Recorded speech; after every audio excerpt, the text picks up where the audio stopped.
Hello नमस्कार, मैं doctor Surendra खंसली ज्योतिष आचार्य ज्योतिष की इस नई श्रृंखला में आपका स्वागत करता हूं। दोस्तों, आज बात करने जा रहे हैं हम वृश्चिक राशि की।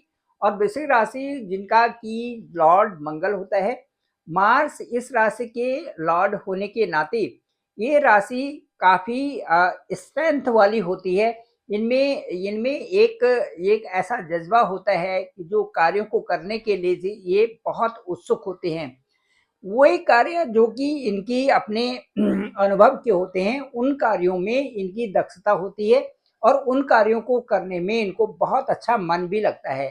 इमोशनल होते हैं, लेकिन यदि इनकी अपनी राह है और अपनी तरह का कार्य है, तो ये कार्य को भी बखूबी निभाते हैं और उसमें पूरे प्रयत्न करके उसमें सफलता हासिल कर लेते हैं। वृश्चिक राशि का जो मार्च, अप्रैल और मई जो 2025 का मंथ है, ये इनके लिए बेहतर है। इसलिए है कि जो इनकी राशि के जो लॉर्ड हैं वो है मंगल, और मार्स जो है इस समय 8th हाउस में इस समय गोचर कर रहे हैं। लेकिन अभी 3 अप्रैल के बाद ये सीधे आ जाएंगे आपके आपके ठीक जो है भाग्य स्थान में, नवम स्थान में आ जाएंगे। जैसे ही ये 9th हाउस में आएंगे तो वहां पर नीच के तो होंगे, लेकिन वहां से परिणाम इनके अच्छे होंगे। परिणाम इसलिए अच्छे होंगे कि ये स्थान भाग्य स्थान का है, और भाग्य स्थान से लंग जो आपका लग्नेश है, लग्नेश सीधे भाग्य स्थान में ही बैठी हुई है। तो सीधे सीधे है कि एक तो आपका लग्न से संबंधित, एक आपका पंचम भाव से संबंधित, और एक आपका भाग्य से संबंधित जो भी कार्य हैं वो सिद्ध हो रहे हैं, अच्छे हो रहे हैं। इसके साथ साथ में मैं आपको बताना चाहूंगा कि जो इस समय वृश्चिक राशि में जो बहुत बड़ा बदलाव आ रहा है इन 2-3 महीनों में, विशेष करके मार्च, अप्रैल और मई के महीने में, वो है सैटर्न का बदलाव, और उसके बाद राहु का बदलाव, और उसके बाद जो जुपिटर का जो चेंज है। तो जो सैटर्न, राहु एंड जुपिटर, ये तीनों एक मेजर फ्रेम के अंतर्गत आ गए हैं। और यदि सैटर्न की बात करें तो इनके ठीक जो है सैटर्न 4th हाउस में अभी तक थी, और अभी तक 4th हाउस में थी, तो 4th हाउस से संबंधित कई कार्य रुके हुए थे। उसके बाद सैटर्न की यदि दृष्टि देखते हैं तो वो सादे व्यवसाय के सामने थी, वो नौकरी के सामने थी। वो वहां से उन कार्यों को रोक रहे थे जिन कार्यों में की तेजी लानी चाहिए थी, वो कार्य तेजी से हुए नहीं थे। इसलिए सैटर्न के प्रभाव से न तो जो मदर के सुख वाला, जहां पर आपने कोई परचेजिंग करनी थी, या बड़ी जो आप जैसे जमीन है, मकान है, या फिर जो है गाड़ी है, या और भी लग्जरियस चीजें जो आपने आपके साथ में लगी हुई थी, उन चीजों को न कर पाना टाइमली, ये आपके साथ में रहा हुआ है। इसके साथ साथ में जो नौकरी से संबंधित भी कई प्रकार की परेशानियां, और जैसे कि नौकरी में बार बार चेंजेस होना, ये शनि के प्रभाव से आपके साथ में रहा हुआ है। अब क्या होगा कि शनि ठीक जो 29 मार्च 2025 हैं, उसको शनि वहां से गोचर कर रहे हैं और सीधे जाएंगे आपके भाग्य स्थान में। अब जो वहां से सीधे जाएंगे आपके पंचम स्थान में, 5th हाउस में। और 5th हाउस होता है हमारा ज्ञान का, हमारा विवेक का, हमारे कई सारी चीजों को परफॉर्म करने के लिए जो हम शुरुआत करते हैं, वो पंचम हाउस से शुरू करते हैं। तो पंचम हाउस की जो शुरुआत होती है वो शुभ मानी जाती है। तो पंचम हाउस एक ऐसा हाउस है जहां से हम प्रफुल्लित भी होते हैं, जहां से हमें खुशियां भी मिलती हैं। और पंचम हाउस से हम कैसे ये कई प्रकार की प्लानिंग्स बनाते हैं, जिन प्लानिंग्स में सफलता मिलने पर हम अपनी अपनी जो कार्यशैली है उससे भी खुश होते हैं, अपने मेथड से भी खुश होते हैं, और अपने जीवन से भी खुश होते हैं पंचम हाउस में। ठीक उसी हाउस में, क्योंकि वो ज्ञान का हाउस भी कहा जाता है, उससे हमारे हायर स्टडी का भी हाउस पंचम हाउस कहा जाता है। वहां पर शनि का गोचर हो रहा है ठीक 29 मार्च 2025 को। ये जो प्लेस होगा, ये जुपिटर का प्लेस होगा, और इसके कारक ग्रह भी जुपिटर हैं। इसलिए इस हाउस में जुपिटर का जो शनि का गोचर है, ये आपके लिए अगले 2.5 साल तक बहुत अच्छे रिजल्ट देने वाले हैं वृश्चिक राशि के लिए। इसके बाद मैं ये कहूंगा कि जो राहु हैं, राहु इस समय ठीक पंचम हाउस में ही गोचर कर रहे हैं। राहु के स्वभाव को यदि देखते हैं तो स्वभाव से इनको छल करने वाला यदि माना जाए तो इसमें भी कोई दो राय नहीं है। इनको राहु को यदि ये कहा जाए कि कहीं पर जो कार्य चल रहे हैं उसमें ऑल ऑफ सडन कहीं पर रुकावट आना, इसमें भी कोई संदेह नहीं है। और यदि ये राहु को ये कहा जाए कि भाई आप जो कार्यों में उतार चढ़ाव आ रहा है, कभी बहुत ज़्यादा अच्छा फ्लो है और कभी अच्छा फ्लो नहीं है, तो इसमें भी कोई संदेह नहीं है। राहु ठीक पंचम हाउस में ही आपके 1.5 साल से बने हुए थे और राहु का गोचर हमेशा विपरीत दिशा को ही होता है, रेट्रोग्रेड डायरेक्शन में होता है। राहु ठीक जो जो 18 मई 2025 होगा उसमें ये अपने पीछे वाले हाउस में जो 5th हाउस से 4th हाउस में चले जाएंगे। 4th हाउस जो होगा वो हमारे शुकों का होगा और उस हाउस में जाने से ये वहां पर शनि के घर में जाएंगे। शनि के घर में जाने से वहां पर राहु के प्रभाव भी किन्हीं कारणों से अच्छे ही आपके साथ में होने वाले हैं, क्योंकि 4th हाउस जो शनि का हाउस है वहां पर ये बहुत कंफर्ट फील करेंगे। कंफर्ट होने के नाते इनके जो कार्यों की गति होगी वो भी अच्छी होगी। साथ साथ में राहु के लिए कहा गया है कि यदि ऐसे घर में जाते हैं जहां पर कि उनको कंफर्ट होता है या उनके दोस्त का घर है या शनि का घर है, तो वहां पर राहु के जाने से राहु सारे बंधनों को खोल देते हैं और जो उनकी इच्छा शक्ति है, इच्छा शक्ति के लिए कार्य करना शुरू कर देते हैं। ये ठीक वृश्चिक राशि वालों के साथ में होने वाला है कि जो आपकी इच्छा शक्ति है वो उनकी पूर्ति होने वाली है। क्या परचेजिंग करनी है, किस तरह से चलना है, क्या क्या चीजें आपको चाहिए, कौन सी चीजें भौतिक चीजें आपको जीवन में बहुत जरूरी है, किन से सुख आपको प्राप्त होगा, ये सारा जो कैलकुलेशन है अब राहु के हाथ में जाएगा ठीक 18 मई 2025 के बाद। अब जब यहाँ पर राहु रहेंगे तो यहाँ से राहु की जो दृष्टि होगी वो राहु की दृष्टि आपको प्रभावित करेगी 1 2 3 4 5। ये देखिए भाग्य स्थान में 6 7, आपके इनकम हाउस में 8 9 और आपके सीधे यहाँ पर जो जिसे हम कहेंगे आपके लग्न।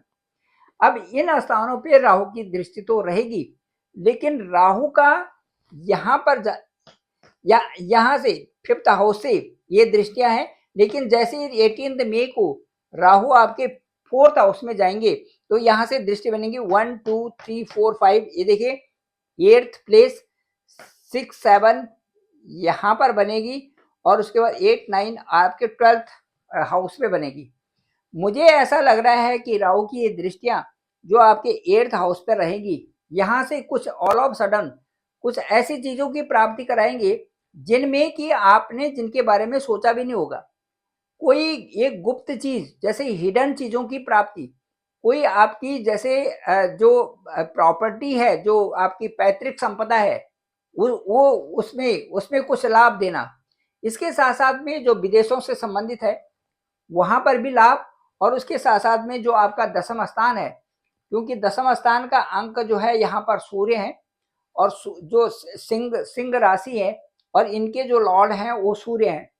यहाँ से राहु और जो शनि है, राहु का जो ये शनि का जो घर है और यहाँ पर जो राहु होंगे वो 4th हाउस को तो अच्छा बना ही रहे हैं, साथ साथ में दृष्टिगत जो क्षेत्र है यहाँ पर भी वो कई प्रकार के यदि प्रभाव, यहाँ पर गुरु का अच्छा प्रभाव हो रहा है तो गुरु के अच्छे प्रभाव होने के कारण यहाँ पर उतना प्रभाव नहीं पड़ रहा है जितना कि राहु का पड़ना चाहिए।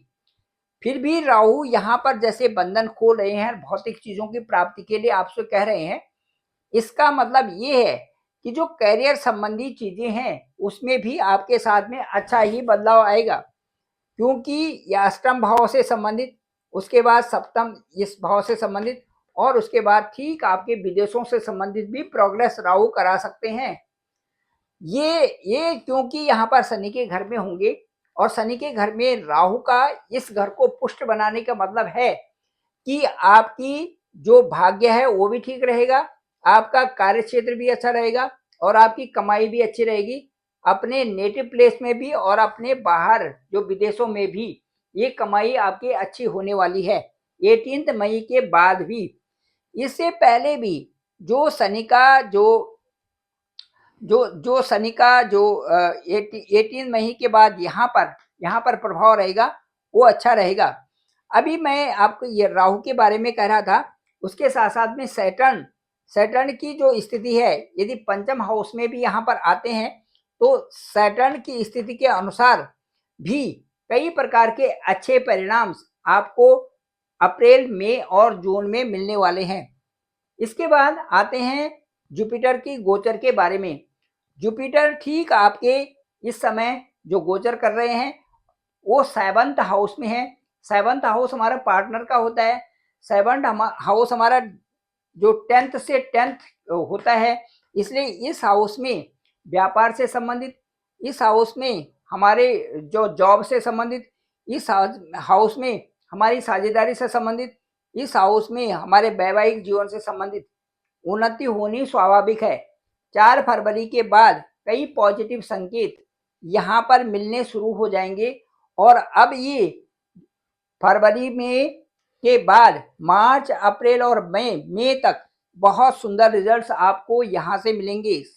7th हाउस से 7th हाउस से सीधे जो दृष्टि होगी जुपिटर की, वो 1 2 3 4 5, ये देखिए आपका लाभ का स्थान 6 7 और सीधे आपके जो है लग्न भाव पर होगी। जो भी राहु का प्रभाव होगा 18 मई के बाद यहाँ से, वो प्रभाव कम होता जा रहा है जुपिटर के यहाँ पर रहने के बावजूद। जुपिटर जब यहाँ से ठीक मई में 14 मई को यहाँ से आपके 8th भाव में जाएंगे भी, तो भी देखिए प्रभाव कैसे कम हो रहे हैं। 1 2 3 4 5, जो यहाँ से राहु का प्रभाव था वो भी कम हो रहा है और जो शनि का प्रभाव था वो भी कम हो रहा है। 1 2 3 4 5, ये देखिए विदेशों से संबंधित, विदेशों से कनेक्टिविटी, विदेशों से लाभ, विदेशों से सोर्सेस से आपको लाभ की प्राप्ति होना। उसके बाद यहाँ से 6 7, ये देखिए आपकी इनकम, जो आप जहाँ पर आपका संचित धन हो रहा है, जहाँ पर आपका परिवार है, जहाँ पर आपका वाणी है, वहाँ पर दृष्टि है। और उसके बाद सुख भाव में दृष्टि है। यहाँ से बृहस्पति की दृष्टि 1 2 3 4 5, ये देखिए एक तो सीधे इस स्थान में है, 6 7 यहाँ पर है, 8 9 यहाँ पर है। यदि बृहस्पति की दृष्टि आपकी मई के बाद आपकी विदेश जाने वाले घर पर, विदेशों से आय प्राप्त होगी, विदेशों से कई प्रकार के आपके जो है यहाँ से काम बनेंगे। उसके बाद आपका जो वाणी है, आपका जो घर है, आपका जो संचित धन है, इसमें वृद्धि होगी। और साथ साथ में जो चौथा स्थान है यहाँ पर, जहाँ पर कि राहु होंगे कुछ दिनों के बाद 18 मई के बाद, वहाँ की स्थिति में भी बृहस्पति के गोचर के कारण अच्छा प्रभाव आएगा। बृहस्पति का यहाँ पर अच्छा प्रभाव आने का मतलब ये है कि यदि बृहस्पति की दृष्टि आपके 4th भाव में है, तो राहु से संबंधित सारे परिणाम आपको अच्छे ही मिलने वाले हैं। कुल मिलाकर के कहेंगे तो अप्रैल, मई और जून आपके स्वास्थ्य के दृष्टिकोण से भी अच्छा है, आपकी नौकरी व्यवसाय के दृष्टिकोण से भी अच्छा है, आपके लाभ की दृष्टिकोण से भी अच्छा है, आपकी वाणी की दृष्टिकोण से भी अच्छा है, और आपकी जो जो सुखों की प्राप्ति, जो भौतिक सुखों की प्राप्ति, उसके लिए भी अच्छा है। और आपकी जो शादी सगाई है, इसके लिए भी अच्छा है। वैवाहिक जीवन के लिए भी ये बहुत अच्छा आपके लिए वरदान साबित हो रहे हैं बृहस्पति। मिड जो 2025 है, तब तक तो बृहस्पति का आपका 7th हाउस में रहना ही बहुत बड़े बून की तरह, एक वरदान की तरह है। और उसके बाद 14 मई के बाद जब वो 8th हाउस में भी जाएंगे, तब भी कई प्रकार के अच्छे परिणाम आपके साथ में होने वाले हैं। Thank you very much. मैं डॉक्टर सुरेंद्र खंसली, ज्योतिष आचार्य। डिस्क्रिप्शन में मेरा नंबर है 9868280191। आप मुझे डायरेक्ट कॉल कर सकते हैं। आपका कॉल मैं पिक करूंगा और आपके साथ में बात करेंगे कि आपकी कुंडली क्या कहती है, आपका लग्न इस कहाँ पर है, आपकी दशा अंतरदशा क्या है, दशा अंतरदशा के साथ में आपको कौन से अच्छे रिजल्ट मिलते हैं, सब पर चर्चा करेंगे। एक अच्छी सी पुष्टि वार्ता होगी ओवरफोन, और मुझे लगता है कि वो आपको संतुष्ट भी है। Thank you very much. आप सभी लोगों का आभार, आप सभी लोगों का बहुत बहुत धन्यवाद।